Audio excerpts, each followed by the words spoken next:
कई सवाल हमसे किए जाते हैं, तो लव मैरिज करना कैसा है? मैंने कहा मुझसे क्या जायज का फतवा लेगा इसमें क्या? मैं इस तरह के टॉपिक पे गुफ्तगू नहीं करना चाहता, लेकिन तकलीफ होती है, ये बातें कानों तक आती हैं। मैं एक मशवरा देके जाना चाहता हूँ। हमने बहुत से लव मैरिज देखे, लेकिन लव मैरिज के 3 महीने बाद 2 महीने बाद या तो लड़कियों की लाशें फ्रिज से निकाली गई हैं, या ईख के खेत से टुकड़े उठाए गए हैं, या नदियों से बोरियों के अंदर से लाशें निकाली गई हैं। क्या हुआ? क्यों मारी गई? ये तो वो लेके आया था ना जिसने कहा था जमीन पे कदम नहीं पड़ने दूंगा, पानी मांगेगी तो जूस पिलाऊंगा, तो कहेगी तो आसमान से तारे तोड़ लाऊंगा। तेरे बाप की औकात है तो आसमान तक चला जाए? सही बात है, सही बात। ये ख्वाब तुमने दिखाए लड़कियों को, उन्हें बहका करके बाप का बागी बनाया। 4 दिन के बाद जब वो घर में आई तो उसे लगा कि ये तो कहता था तेरे लिए तारे तोड़ लाऊंगा, आज इसे बात करने की फुर्सत नहीं। तो उसके दिमाग में बात आती है शायद इसे मेरी जगह कोई और पसंद आ गया। यहीं से झगड़े शुरू। 4 महीने नहीं गुजरते या तो शोहर मरता है या बीवी मरती है। वो जवान सुन, तुझे बाप ने बड़ी हसरतों से पाला है। तेरी पैदाइश पे माँ के भी कुछ ख्वाब थे। जब तू पैदा हुआ था माँ ने तेरे पैदा होते ही कहा था कि बेटे के लिए चांद सी दुल्हन लाऊंगी। बाप ने कहा था ऐसे घर से बेटी लाऊंगा कि दुनिया देखेगी मेरे घर की बहू को।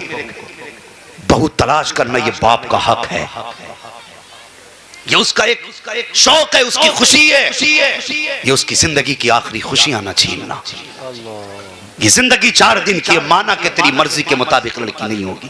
आज बाप कहता है ना बेटे मैं चाहता हूं तेरा रिश्ता वहां करूं, तो वो कहता है वो लड़की मुझे पसंद नहीं है। क्यों भाई? तो वो कहता तुम्हें क्या पता? अपने बाप से कह रहा है तुम्हें क्या पता कौन सी लड़की अच्छी होती है? जिसके 60 साल गुजर गए उसे नहीं पता, और जिसके दूध के दांत नहीं उखड़े ये बाप को पढ़ा रहा है। तुम्हें क्या पता कौन सी अच्छी होती है? उसे पढ़ा रहा है जो रग रग से वाकिफ है, और जिसने खुद जिंदगी एक 40 साल औरत के साथ गुजार दी, उससे कह रहा है तुम्हें क्या पता? खुदा के वास्ते ये हक बाप का बाप को दो, ये खुशी बाप की बाप को दे दो, ये प्यार माँ का माँ को दे दो। तुम नहीं जानते हो, मैं जानता हूं कि अगर माँ बाप ने जरा सी सामने लड़की देख ली तो जिंदगी के 50 साल 60 साल 70 साल 100 साल 150 साल कितना जी लोगे? इससे ज्यादा नहीं जी सकते हो। अल्लाह अकबर, 150 साल आज के दौर में हद होती जा रही है, वरना आमतौर पर 60-70 में मौतें हो रही है। एक लड़की के साथ तुम्हें 40 साल गुजारने हैं। अगर उन 40 साल को तुम बाप की रजामंदी के मुताबिक गर्दन झुका के गुजार लो और कह दो अब्बा जिसमें तेरी मर्जी है उसमें मेरी मर्जी है, बाप की रजा में राजी हो जा। खुदा की कसम मसीहत आवाज देती है आज तूने बाप की रजा का ख्याल रखा है, मर के देख कब्र में बाद में आएगा तेरे लिए 70 हूरों का इंतजाम मैं पहले कर डालूंगा। सुभान अल्लाह, सुभान अल्लाह। बहुत अच्छा, बहुत अच्छा पैगाम। जिंदाबाद, जिंदाबाद। जब रिश्तों की बात आए लव मैरिज की तरफ ना जा, वरना बोरी में मिलेगा। क्या बात है, बोरी में। हाँ, या फ्रिज में मिलेगी। खुदारा ये बदतमीजियां खत्म करो, घर के अंदर हया लागू करो। और जानते हो ये मुंह काले कौन करते हैं? जिन पे हम सबसे ज्यादा विश्वास करते हैं। ये वो बात बता के जा रहा हूं जो तुम्हें 15 साल स्कूल नहीं बताएगा, 15 साल पढ़ने के बाद स्कूल नहीं बताएगा। ये आला हज़रत का नौकर बता के जा रहा है। सुभान अल्लाह। सबसे ज्यादा मुंह काला करने वाले वो लोग होते हैं जिन पे तुम एतमाद करते हो। सबसे ज्यादा। भाई ये कौन है अजनबी तेरे घर में आ गया? कोई नहीं, सगे बेटे की तरह लगता है। सगे बेटे की तरह? बड़ा दिमाग लगाया भाई तूने कि नहीं बेटियों को बहन कहता है, बहन कहता बेटियों को। पता चला कल यही मुंह काला करके चला गया। देखो ना कितनी हम लोगों के दरमियान बेरहरवी है। गौर करें, मैं बात करने लगा हूं, कड़वी बातें हैं। आज होता क्या है ना, मोटरसाइकिल पे देखो बैठा दी, किसके साथ गई है बेटी? कुछ नहीं, भाई लगता है, भाई लगता है। वाह जी, मोटरसाइकिल की सीट कितनी बड़ी है, कितना भी बचना चाहो तब भी बदन टच हो सकता है। कितनी भी एहतियात करो तो बदन से बदन लग सकता है। और तुमने अपनी बेटी को एक गैर महरम के साथ ये कह के बैठा दिया कि मुंह बोला भाई है, बहन कह के आवाज देता मुझे अब्बा कहता है। तेरी अक्ल इतनी परवान चढ़ गई कि तूने उस पे इतना एतमाद कर लिया। और मुझे बता तो सही, तेरी अक्ल ज्यादा है या आमिना के लाल की अक्ल ज्यादा है? तू ज्यादा अच्छा सोच सकता है या मेरे हुजूर के फैसले बेहतर हैं? खुदा की कसम, सारे जमाने की अक्ल को एक पल्ले में रखो, मेरे मुस्तफा की अक्ल के करोड़वें हिस्से को दूसरे पल्ले में रखो, तो सारी दुनिया की अक्ल मिलके हुजूर के अक्ल के करोड़वें दर्जे के बराबर नहीं हो सकती। और अपनी बेटी को गैर महरम के साथ मोटरसाइकिल पे बैठा करके ये कह के भेजने वाले तेरे भाई लगता है, तुझे शर्म आनी चाहिए। मुझे बता तो सही, इस्लाम तो ये कहता है कि सगे भाई बहन एक बिस्तर पे बदन से बदन मिला के नहीं बैठ सकते। मुझे बता, जो इस्लाम सगे भाई बहन को एक बिस्तर पे बदन से बदन लगा के बैठने की इजाजत नहीं देता, वो तेरी बेटी को अजनबी की बाइक पर पीछे बैठने की इजाजत कहां से दे सकता है?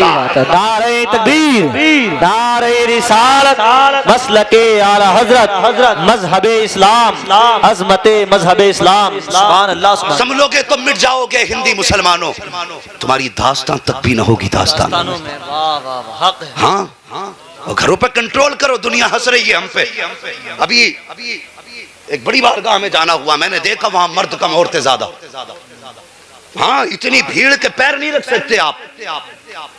दूर से फाता पढ़ो निकल लो, यही बेहतर है। हमने इसे असले ईमान बना रखा है। खुद साल में एक बार जागा मजार पे, बीवी 4 बार जा रही है, 4 बार जा रही है। दुनिया हंस रही है हम पे। मौलाना भेज दूं? क्यों? चादर मानी थी। क्यों? तूने पहली बार नजर मानी, ये चादर लेके पहुंचेगी? अपना दुपट्टा संभाल ले, अल्लाह तुझे चादर का सवाब अता फरमा। सुभान अल्लाह, सुभान अल्लाह। बहुत अच्छा पैगाम है जी। मुझे जाना पड़ेगा मौलाना। क्यों जागी भाई? कि बेटे की पैदाइश पर मैंने पतीला बोला था। ओ भाई, उनके नाम पे खिलाना, दरवाजे के आगे खिला दे, उनके नाम से दुनिया के किसी कोने में खिला दे, अल्लाह मजार वाले को उसका सवाब अता फरमाते। सुभान अल्लाह।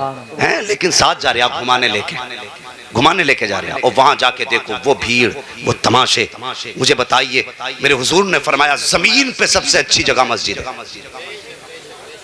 इससे भी अच्छी जगह कोई हो सकती है? बोले सारे लोग। कोई ये ना कहे हुजूर का गुंबद खजरा। बात वो नहीं है। तैबा न सही अफजल मक्का ही बड़ा जाहिद।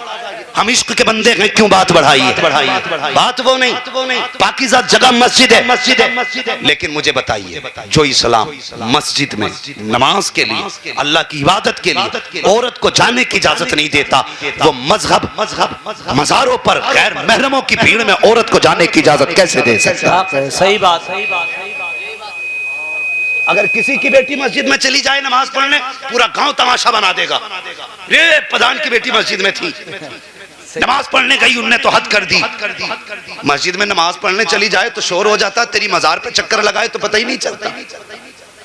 कुछ दिमाग से भी सोचा करो। अगर इस्लाम मस्जिद की इजाजत नहीं दे सकता औरत की इज्जत की बका के लिए, तो मजार पे जाने की इजाजत किसने दी? बेटियों को घर में रखो, इन्हें मुस्तफा का दीन सिखाओ, हुजूर की सीरत सिखाओ, कनीज़े फातिमा ज़हरा बनाओ बेटियों को। मैं अर्ज कर रहा था, मौला कायनात मौला अली का दौर है। मुझे मालूम है ज़्यादातर मेहनती लोग हैं, मजदूर लोग हैं, किसान लोग हैं, और सुबह जल्दी उठ के जाना। मैं बिना वक्त ज़ाय किए गुफ्तगू कर रहा हूँ, बस कुछ देर और बर्दाश्त कर लें। इंशाअल्लाह मैं घंटे भर में बात खत्म कर लूँगा। घंटे भर में, अब से घंटे भर में, अब से 10 मिनट इंशाअल्लाह। जरा कह दें या रसूल अल्लाह, अल्लाह सलामत रखे। हाँ, और एक बात मैं बता दूं, अपना मिजाज ये नहीं है कि अमीरों की महफिल अच्छी लगती है। अपना मिजाज एक ये है कि हमें तो आशिकों की महफिल अच्छी लगती है। सुभान अल्लाह। आशिकों की महफिल अच्छी लगती है। मैं नहीं कहूंगा कि हाथ उठाए कौन सुनना चाहता है, वो हाथ उठाए जो नहीं सुनना चाहता। और मुझे पता है कि जितने आके बैठे सब हुजूर के इश्क में आके बैठे। क्या बात है, क्या बात है। मुझे कौन सी मोहर लगवानी है आपसे? मोहर तो हुजूर ने ले ली ना, जिन्होंने अपनी महफिल में बैठा रखा है, जिसे चाहा दर पे बुला लिया, जिसे चाहा अपना बना लिया। ये बड़े कर्म के हैं फैसले, ये बड़े नसीब की बात। वाह वाह वाह। जितने आके बैठे, मेरे बुलाए से तो नहीं आए, और ना मेरी औकात में बुलाता तो आता। मैं तो इतना जानता हूँ, अगर अपनी बात करूँ ना तो बंदा 5 मिनट नहीं सुनेगा। लेकिन हुजूर की बात है, खुदा की कसम इन बच्चों को देखो जिन्हें बिस्तर पे होना चाहिए था, अभी ये जलसे में बैठे हैं। आखिर क्या इन्हें नींद नहीं आती? ये आम बच्चों की तरह नहीं, ये भी आम बच्चों की तरह है, लेकिन हुजूर का इश्क है जो सोने नहीं दे रहा। सुभान अल्लाह, वाह वाह। हुजूर का प्यार है जो बच्चों को जाने नहीं दे रहा है। और हुजूर का इश्क है ना, जब उतरे तो चेहरे देख के नहीं उतरता, अगर वो उतरे तो पत्थर के जिगर में उतर जाए। क्या बात है, सुभान अल्लाह सलामत रखे, बस थोड़ी देर बर्दाश्त करें। और हुजूर ने मजदूर की कितनी इज्जत बढ़ाई है, कितनी इज्जत बढ़ाई है। बात याद आ गई तो ये भी कह जाऊं, कह दूं इजाजत हो तो? हैं, गेहूं कटने लगे कि नहीं? अभी कितने दिन लग जाएंगे कटने में? 15 दिन के बाद लग है जी। बस बात सुन लो, याद आ गई। हाँ, बात सुन ले, एक हंगामा महशर हो तो भूलूं उसको, सैकड़ों बातों का रह रह के ख्याल आता है। हाँ, कुछ जमींदार लोग हैं ना, तो अभी कुछ दिन पहले लॉकडाउन गुजरा, तो जो मजदूर पेशा लोग थे ना बेचारे, ऐसे लोग जो रोज कमाते थे रोज खाते थे, तो वो जमींदारों के घर जाके कहते थे आज गन्ना नलवा लो हमसे, आज ईख कटवा लो हमसे। सही बात। प्रधान तुम्हारे गेहूं हम काट आए, तो प्रधान यूं करके बैठा, नहीं जब बताऊंगा तब जाना। और उसमें भी कुछ जालिमों ने हुजूर की उम्मत पे ये जुल्म किया कि मजदूरी आमतौर पे अगर 500 थी तो लॉकडाउन में लोगों ने 200 रुपए में लोगों से काम कराया। शर्म आनी चाहिए। हमने किसी की मजबूरी का फायदा उठाया। मैं कहता हूं गुलामी खत्म हो गई, लेकिन मिजाज आज भी बाकी है, आज भी बाकी है। किसी की मजदूरी मजबूरी का नाजायज फायदा ना उठा, वरना अल्लाह क़यामत में एक एक बाल का हिसाब लेगा। सही बात है, एक एक बाल का हिसाब। अगर मजदूरी 300 की कराई है तो 300 दे, मेहनत 500 की है तो 500 दे। अल्लाह अकबर। और देख, तुझे क्या लगता है मजदूरों का कोई नहीं होता है, कमजोरों का कोई नहीं होता है? तू जमींदार है तो आज तेरी सब सुनेंगे, इनकी कोई सुनने वाला नहीं। खुदा की कसम कयामत का मैदान लगने न दे, खुदा की कसम। जब यही मजदूर खड़े होंगे, कहेंगे मालिक इसने उस दौर में जब बच्चे भूखे थे हमसे 500 की बजाय 200 में काम कराया था, उस दिन इनकी आवाज इतनी ऊंची हो जाएगी कि अमीरों की आवाजें गलों में दब के रह जाएंगी और इनकी आवाजें बिजली की तरह कड़केंगी। और रब फरमाएगा, बोल मेरे बंदे, मुझे मेरी इज्जत की कसम है, आज एक एक बाल का हिसाब पूरा किया जाएगा। इधर मजलूम बोलेगा, उधर रब बदला दिलाएगा। आज तेरे साथ 4 खड़े हैं, कयामत में कोई खड़ा नहीं होगा। याद रख, मुस्तफा भी उतर जाएंगे जिधर उनके गरीब उम्मती चले जाए। सुभान अल्लाह। नारे तकबीर, नारे रिसालत, नारे हैदरी, मसलके आला हजरत, उलमाए अहले सुन्नत। सुभान अल्लाह, सुभान अल्लाह। हुजूर की बारगाह में एक मजदूर आ गए, मेहनत कश थे। ओ भाई, मजदूर को इज्जत दिया करो, इसे हकीर ना समझा करो, इसे इज्जत की निगाह से देखा कर। ये नौकर नहीं है, इसे गुलाम की निगाह से न देख। अल्लाह अकबर। जानते हुजूर की बारगाह में एक आ गए, चाबी, हाथ पीछे थे। तवज्जो है ना सारे लोगों की? बात समझ रहे हैं ना? मुझे देखते भी रहे और सुनते भी रहे, ताकि कुछ देखने में समझ में आए और कुछ सुनने में समझ में आए। बात याद हो जानी चाहिए। ये पसीना निकल रहा है ना, इसका कोई ना कोई सिला मिलना चाहिए, कोई ना कोई सिला मिलना चाहिए। और सिला यही होगा कि हुजूर तेरी मेरी हाजिरी कबूल कर लें। सुभान। बस सुने मेरी बात। आए ना तो हुजूर की बारगाह में सलाम के और हाथ पीछे करके खड़े हो गए। मेरे हुजूर ने फरमाया, मुसाफा नहीं करोगे? आंख में आंसू आ गए, रो के कहने लगे, या रसूल अल्लाह, मजदूर हूं ना, हाथ से ना मैं कुदाल चला के आया हूं, मेरे हाथ में ठेठे पड़ी हैं, आपके गुलाब जैसे हाथ, मेरे पत्थर जैसे हाथ। हुजूर, डर है आपके हाथ में हाथ दूं, कहीं आपके हाथों को तकलीफ ना हो जाए। मेरे हुजूर ने फरमाया, जरा हाथ आगे तो कर। मजदूर थे ना, उन्होंने हाथ यूं आगे कर दिए। हुजूर ने उनके हाथों की ठेठे देखी, आंख में आंसू आ गए। फरमाने लगे, मेरा जी चाहता है कि तेरे हाथों को चूम लूं।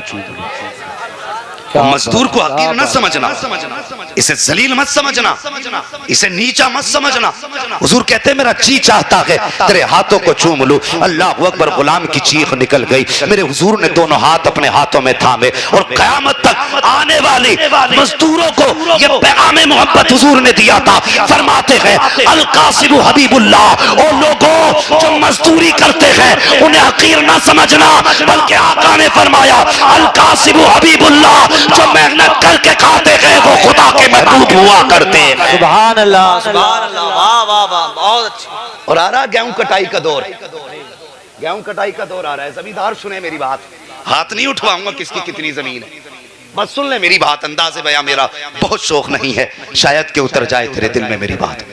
रमजान वो गेहूं कटाई का महीना आ रहा है, तो जब मजदूरी करने कोई जाए ना तेरे खेत में, तो ये मत कहना यार तेरी 4 ही तो पूली हैं, या 200 रुपए तो हैं, तू मांगने क्यों चलाया, 200 रुपये के लिए तूने मेरी बेइज्जती कर दी। ये कह के उसे ताना मत देना। तुम किसी के घर का हाल नहीं जानते। हक वो भाई अगर घर के फाके ना होते ये तेरे खेत में मजदूरी करने नहीं आता। सही बात। अगर मजबूरी इसके कदमों से लिपटी ना होती तो ये तेरे दरवाजे पे खड़े होकर के पसीने के कतरे यूं ना डालता, ये भी पंखे के नीचे लेटा होता। कोई मजबूरी है जिसने लाके तपते धूप के नीचे बैठाया है, कोई तो इसकी मजबूरी रखी होगी जिसने इसे जंगल में लाके डाल दिया है। और उसे 200 का ताना दे करके टाल मत देना। ये भी सोचना कोई ऐसा भी घर होता है जिस घर के बच्चे इस उम्मीद पे बैठे रहते हैं शाम को अब्बा आएंगे तो खाना पेट भर के खाएंगे, और तूने अपनी बेइज्जती समझ के उसे ताना दे दिया। 200 रुपए मांगने चला आया और तेरे एक ताने ने तेरी इज्जत तो बचा ली। लेकिन जरा मुझे बता, ये बाप खाली हाथ बच्चों के सामने कैसे जाएगा, कैसे जाएगा? हुजूर फरमाते मजदूर की मजदूरी पसीना सूखने से पहले दे दो। इसलिए कि हुजूर हर दस्तरखान का हाल जानते हैं, हर घर का हाल जानते हैं। आला हजरत कहते हैं और कोई गैब क्या तुमसे निहा हो भला, जब ना खुदा की छुपा तुम पे करोड़ों दुरूद, जब ना खुदा की छुपा तुम पे करोड़ों दुरूद। एक बात ये हो गई, और जल्दी जल्दी से एक बात और बता दूं भाई, सैफ रजा साहब की ट्रेन भी है और बस वक्त होने लगा। मेरी एक बात और सुन लें, रमजान का महीना आ रहा है,